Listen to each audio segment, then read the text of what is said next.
Hello welcome to cook with Taram. ఈరోజు chocolate fudge ఎలా చేయాలో చూద్దాం.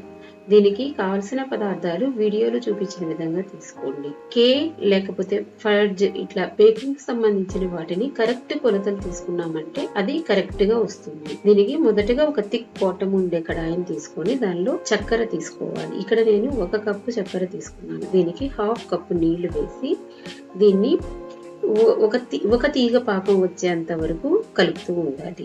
ఒక తీగ పాకం ఎలా తెలుస్తుంది అంటే కొంచెం వాటర్లో ఇది వేసి మనము దగ్గర చేర్చినప్పుడు అది ఒక చిన్న మెత్తటి బాల్ లాగా వస్తుంది. అప్పుడు ఒక తీగ పాకం వచ్చినట్లు.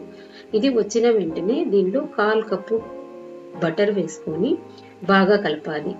బటర్ని వేసిన తర్వాత స్టవ్ ఆఫ్ చేసి ఆ వేడిలోని కోకో పౌడర్ 1/4 కప్పు వేసుకొని వెంటనే స్పీడ్గా కలిపేసేయాలి. తర్వాత క్యాష్యూస్, బాదం సన్నగా కట్ చేసుకున్నవి అవి కూడా వేసి వెనిలా ఎసెన్స్ 4 to 5 డ్రాప్స్ వేసి తర్వాత మిల్క్ పౌడర్ 200 గ్రామ్స్ ఇక్కడ నేను తీసుకున్న క్వాంటిటీస్ నేను చెప్పాను వేసుకొని ఈ వేడి ఉన్నప్పుడే దీన్ని క్విక్గా తొందరగా కలిపేసేయాలి.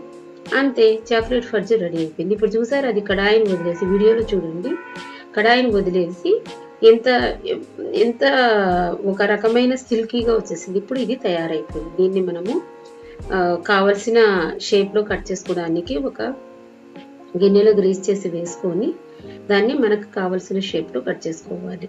తర్వాత పైన డెకరేషన్ కోసం క్యాషు, బాదం గ్రేట్ చేసింది నేను వేసాను. ఇది పూర్తిగా ఆప్షనల్, కావాలంటే వేసుకోవచ్చు లేదంటే స్కిప్ చేయవచ్చు. చూడండి, ఫడ్జ్ తయారైపోయింది. మనము ఇంట్లోని ఎంత ఈజీగా తయారు చేసుకున్నామో చూడండి. ఇప్పుడు ఇలా చేసుకున్నామంటే మనము ఇంటిల్లిపాది అందరము ఎంజాయ్ చేయవచ్చు. ఎంతైనా ఎప్పుడైనా home made is the best. Thank you for watching. Thank you for your time. మరికొత్త వంటకంతో తిప్పి మిమ్మల్ని కలుస్తాను. అంతవరకు బాయ్.